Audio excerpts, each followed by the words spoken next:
dari fahamnya si mane fa umasi nama dao si mane wa umasi ku anda ni iya ke wa umasi nami uiku nami o satu pada ni iya ke wa umasi ku si mane kalau urusan nama Bang iya itu bang masnya, maka udah ini nak kau amin kau musuh dulu.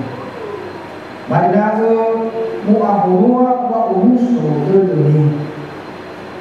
Kalau urusan yang kau masih nabi, semane kau masih amin, sama masih sibai awalnya, yang ia jadi hidup mati ke nabinya ada.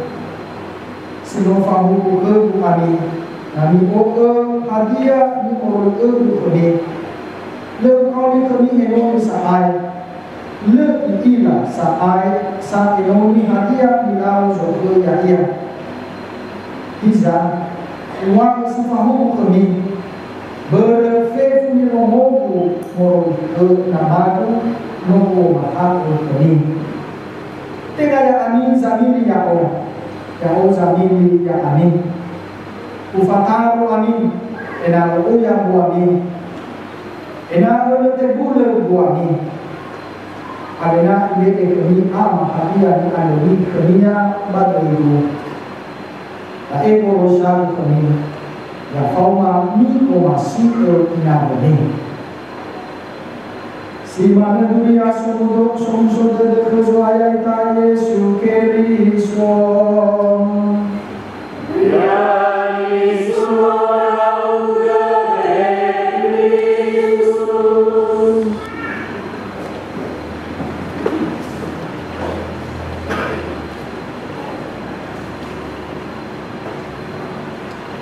Ena ya kami zamini ya zamini ya amin. Bukan kamu yang memilih aku, tetapi akulah yang memilih kamu. Itulah kesimpulan dari bacaan Injil pada hari ini. Saya berkata saja dalam bahasa Indonesia supaya bisa semua mengerti. Konteksnya adalah bacaan minggu lalu. Saya kira kita masih mengingat apa bacaan minggu lalu yang sudah dengan panjang lebar dipaparkan oleh Kristus, yakni sama juga dengan hari ini adalah tinggal di dalam Dia, yang mana Yesus mengumpamakan dirinya sebagai pokok anggur dan kita adalah ranting-rantingnya, dan kita harus menyatu dengan ranting-ranting itu, dengan pokok itu. Kita adalah ranting. Ketika kita lepas dari ranting, dari pokok itu, maka kita pasti tidak akan berbuah. Tetapi tidak hanya tinggal, ada itu banyak juga dia hanya tinggal di situ. Banyak misalnya berapa tahun, anak-anak yang lain yang tinggal di situ. Ada yang lain yang bisa mengambil keuntungan dari situ. Nah, dua lagi pasti orang betul. Nah, tapi masih gimana itu? Mereka bisa kenyang. Tapi ada lagi yang lain yang sering disebut dengan dalam bahasanya bersumi. Pernah lihat kan bersumi? Bersemi itu dia hanya mengambil keuntungan di mana dia tinggal, yang sering disebut dengan benalu dan juga hasil. Ya, dia tinggal di situ, tetapi dia hanya menguntungkan dirinya sendiri. Karena itu memang benalu itu memiliki sikap egois. Karena dia hanya menguntungkan dirinya. Lihat, di mana bersemi itu atau benalu itu semakin subur, maka pokok di mana dia ada itu akan pelan-pelan berguguran. Karena dia tidak mau memberikan, dia tidak berkorban. Inilah juga dari pengalaman ya saya selalu menekankan lagi ini, kalau tidak ada yang berkorban, gereja tidak akan berkembang dan akan punah. Siapa itu? Dimulai oleh Yesus sendiri. Dia berkorban sampai mati, disalib, dan sesudah itu dilanjutkan oleh para martir, para rasul. Kalau lihat, para rasul itu semua, kalau kita rayakan itu perayaannya, warna liturginya adalah dua gambar. Pasti tahu semua ini. Sama-sama seperti tahu. Tanya satu orang, tidak berani mereka. Karena mereka memang tahu ya, mereka tahu. Adalah warna, kalau sudah dibilang martir ya sudah tahu warna apa kan? Warna merah. Ya karena Ibu Kristin kan mengajar di sekolah minggu, dia pasti jauh lebih tahu. Itu warna merah, simbol kemartiran, simbol kesaksian, simbol pengorbanan. Tetapi ketika tidak ada pengorbanan, dia di mana gereja itu tidak ada yang mau berkorban, tidak ada yang mau menjadi lektor misalnya, tidak ada yang mau menjadi ketua KDG, dan tidak ada juga yang mau menyumbangkan sesuatu, di situ tidak akan ada kegiatan. Kalau lama menjadi mati, tidak ada yang mau mengorbankan waktunya. Misalnya ada pertemuan KDG mereka di sana, tapi semua sibuk. Dia tidak merelakan sedikit waktunya itu, dan itulah dia menandu. Yang penting saya subur, yang penting saya senang. Entah mati pohon itu, tidak masalah saya itu. Dan dia tidak tahu bahwa sesudah pohon itu mati, berseri itu juga akan mati kan? Atau tidak berseri itu juga. Hal yang pertama seperti tumbuh, berkembang begitu bagus, begitu lebat. Tapi lama-lama ya pohon itu mati, dia juga mati. Jadi itu memang dengan matinya pohon akan juga dia akan mati sendiri. Nah dengan matinya juga kegiatan-kegiatan gereja, maka kamu juga, kita juga akan mati. Jadi ini konteks tinggal di dalam dia, dan ini juga ditekankan tinggal di dalam kasih. Lalu tadi dikatakan bukan kamu yang memilih aku, tetapi saya lah yang memilih kamu.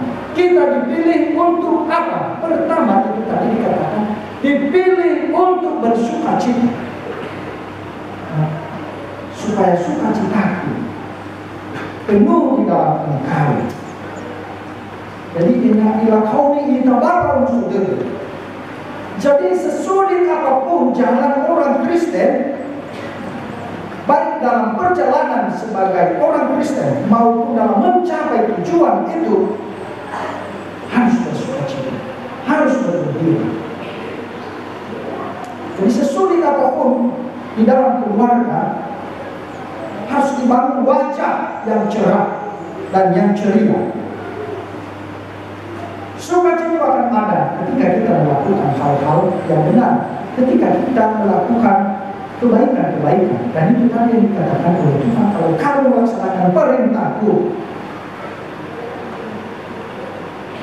kamu akan bersukacita. Jadi kita semua dipanggil untuk bersukacita, dipanggil untuk bergembira. Makanya ketika kita bernyanyi di karismatik itu seperti tidak ada masalah kita kan? Karena kalau ada sukacita, amin, sukacita tidak ada masalah. Tapi hanya masalahnya bertahan lama, karena itu hanya datang dari bibir saja. Tapi coba itu kalau dari dalam hati, dan itu terus ulang-ulang, saya harus bersukacita, saya harus bergembira, maka akan muncul energi positif. Jadi jangan kesedihan, jangan membangun hidupmu gereja itu dengan wajah yang panjang, the long face. Tapi bangunlah dengan wajah yang bulat, ya, unang bumi kala suhi-suhi. Ya, jangan wajah yang bersegi-segi, tapi dengan wajah yang bulat, imut. Akan senang melihatnya. The Christian man of Joy, the loving cavalier of Christ. Keren ya. Nah maksudnya bahwa itu orang-orang Kristen adalah orang-orang sukacita, kesatria-kesatria yang bersukacita karena Kristus. Benar bahwa kita ini orang-orang yang berdosa, tetapi kita adalah orang-orang yang berdosa yang telah ditebus oleh Tuhan. Dan itulah yang membuat kita bergembira. Itulah yang membuat kita bersuka cita yang pertama. Meskipun banyak dosa saya sebenarnya tidak layak pada hari ini, tapi Tuhan telah menebus saya.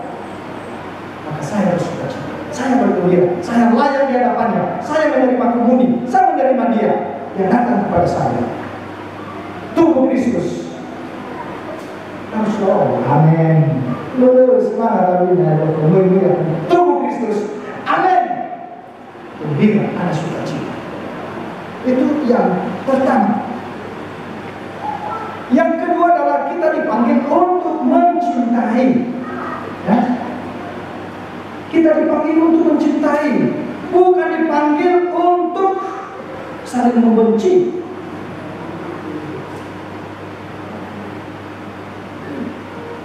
Memang kita kadang-kadang di dunia ini hidup seakan-akan kita diutus di dunia ini untuk bersaing satu dengan yang lain, bersaing tidak sehat, atau hanya hidup untuk berdebat dengan yang lain, bahkan bertengkar dengan yang lain. Seperti itu panggilan kita. Dan bukan itu, kita dipanggil untuk mencintai. Dan itu juga dasar mengapa kita tinggal di dalam Kristus. Kristus adalah cinta. Karena tinggal di dalam cinta. Cinta ini bukan dari manusia, tetapi cinta dari Tuhan. Karena dia katakan dalam bacaan kedua tadi, bukan karena kamu telah mencintai aku, maka saya mencintai kamu, tetapi karena saya terlebih dahulu telah mencintai engkau. Dan ini dikatakan tadi tandanya bahwa kita anak Allah. Kalau kita mencintai, tapi kalau kita hanya bertengkar,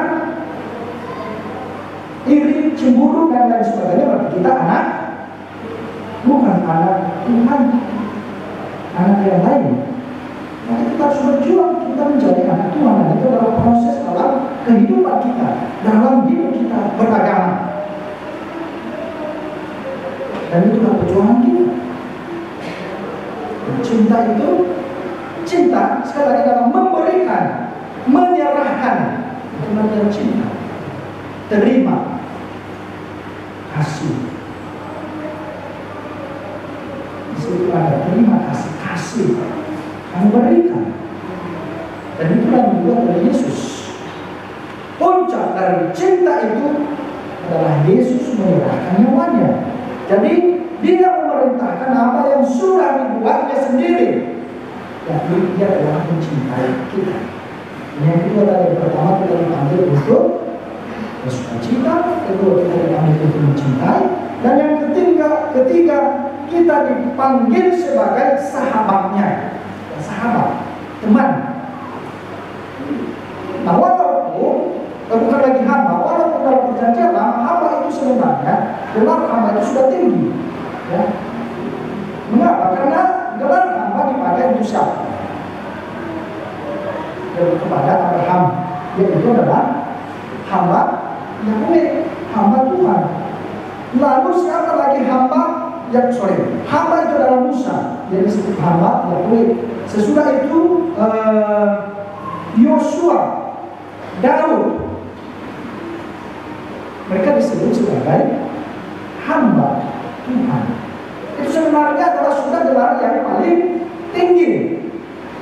Lalu dia katakan tadi, saya akan memberikan lagi yang lebih dari itu, lebih dari gelar itu, yakni sahabat. Nah, sahabat. Dalam kerajaan kekaisaran Romawi itu ada kelompok kecil yang mereka ini disebut sebagai sahabat-sahabat Allah. Dan mereka ini yang mempunyai akses kapan saja kepada raja, bahkan ke kamarnya pun mereka bebas ke situ. Jadi ini tindakannya. Jadi orang-orang tertentu saja. Dan apa yang mau disampaikan oleh raja kepada rakyat, kepada orang banyak, pertama dulu dia harus sampaikan kepada yang disebut tadi ini adalah sahabat. Ke situ pertama sekali dia informasikan, ke situ pertama sekali dia beritahukan apa yang mau dia sampaikan. Dan dengan latar belakang ini Yesus memakai bahasa sahabat. Engkau adalah sahabatku. Dan lihatlah anak-anak itu kepada siapa mereka banyak terbuka? Kepada sahabat mereka, kepada teman mereka. Di situlah mereka terbuka. Di situlah mereka senang bergaul. Di situlah mereka senang bermain-main. Mereka bebas ke kamar teman mereka. Dan ke situ pertama sekali mereka cerita apa yang dialami dari orang tuanya. Entah itu orang tuanya baik, dia akan cerita kepada temannya, kepada sahabatnya. Nah, demikian juga Yesus itu. Dia mengangkat derajat para muridnya. Dia membuat mereka lebih tinggi lagi, bukan hanya sebagai hamba, tetapi sebagai sahabat, di mana ada hubungan yang sangat dekat, hubungan yang sangat intim dengan Tuhan. Dan itulah kedekatan itu. Jadi kita ini sudah sangat dekat dengan Tuhan. Kita ini yang mempunyai akses kepada Tuhan setiap saat. Kenapa? Karena kita adalah kelompok kecil. Hanya persoalannya apakah kita menyadari hal itu, dan apakah kita bangga dengan itu. Yang berikutnya, ini sudah 3 ya. Yang keempat, sekarang kita adalah partner, rekan. Ya. Kalau sudah sahabat itu sudah menjadi rekan sederajat. Maka kita juga mempunyai tanggung jawab. Kalau hamba tadi dikatakan dia tidak tahu akan dibuat oleh tuannya. Sementara kalau sahabat dia tahu apa yang dibuat oleh tuannya. Maka ini juga partner ini, kita ini juga, rekan kerja ini juga, dia harus bertanggung jawab untuk melaksanakan tugas itu. Yang berikutnya adalah kita dipanggil untuk diutus. Dan ini yang saya katakan tadi bukan hanya tinggal. Orang Kristen itu harus diutus. Itulah kodratnya, pada dasarnya dia diutus. Dia disebut sebagai orang Kristen kalau dia diutus. Kalau tidak, dia bukan orang Kristen. Karena dalam baptisan itu sudah kita menerima tugas itu. Dan jadi kita diutus untuk mewartakan kasih Allah itu kepada semua orang. Yang kelima, yang keenam, dipanggil menjadi iklan. Iklan di Lazada lah, di Tokopedia lah, mana lagi? Iklan di situ yang membuat kita untuk belanja terus, mau beli gitu, ya, karena penampilannya sangat bagus. Walaupun setelah sampai nanti mungkin dari sini, kami pesan misalnya gincu yang sampai adalah pura-pura. Tapi yang penting kita menjadi di sini adalah menjadi iklan kekristenan yang membuat orang ketika mereka melihat kita, mereka berkata itu dia orang Kristen. Kalau seperti ini saya mau menjadi orang Kristen. Ada perbedaannya dengan yang lain. Menarik hati, menarik saya untuk seperti dia itu. Ini yang disebut dengan iklan kekristenan. Jadi menjadi iklan-iklan kebenaran, iklan-iklan keadilan, iklan-iklan kejujuran. Itulah dia, ke situ kita dipanggil. Dan yang terakhir adalah kita dipanggil untuk menjadi anggota keluarga Allah. Mengapa? Karena tadi dikatakan kalau kamu sudah tinggal di dalam saya, apa saja yang kamu minta dalam akan diberikan. Itu hanya yang bisa itu adalah hanya yang anggota keluarga yang bisa meminta apa saja. Yang lain tidak. Tidak mungkin misalnya kalau sama orang Marfi bebas saya meminta makanan, pasti dikasih. Tapi anak-anaknya pasti bebas mereka meminta makanan. Dia mau itu jajan apa? Ini kalau di tengah anggota keluarga langsung itu yang mau Marfi jajan rumah baru tidak itu hanya anggota keluarga yang bebas. Ya. Maka kita ini adalah anggota keluarga Allah yang bebas meminta kapan saja. Dan dia memberikan kepada kita kapan saja. Tetapi masalahnya adalah Tuhan yang tahu apa yang dia berikan kepada kita, bukan kita. Karena kita akan mengatakan saya sudah minta, saya sudah pergi ke gereja, terus saya minta ini, minta itu, tapi tidak diberikan. Dikatakan saya anggota keluarga. Cobalah, misalnya kalau anak dia minta kepadamu pisau, anak kecil masih kecil juga dia minta pisau untuk main-main karena tidak kasih HP sama dia. Lalu dikatakan kalau begitu pisahlah kasih sama saya. Bagaimana orang tua misalnya anak-anakmu sekitar 3 tahun, kamu kasih bisa belajar itu? Pasti tidak kan? Anak kan tahu akan mengajarkan dia. Tetapi anak itu akan mengatakan bapak saya ini jahat, pelit, dia tidak baik. Nah, karena itulah Tuhan.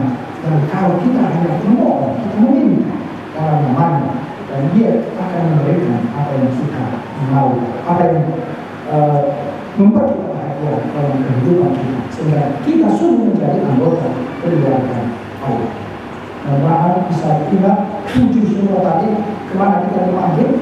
Ketika Yesus mengatakan saya memanggil kamu untuk apa? 7 tadi. Kalau tidak ingat 7, 6. Kalau tidak ingat 6, 5. Kalau tidak 5, 4. Kalau tidak 4, 3. Kalau tidak ada ingat apa-apa, tidak apa-apa, berarti berbuat baik saja. Amin.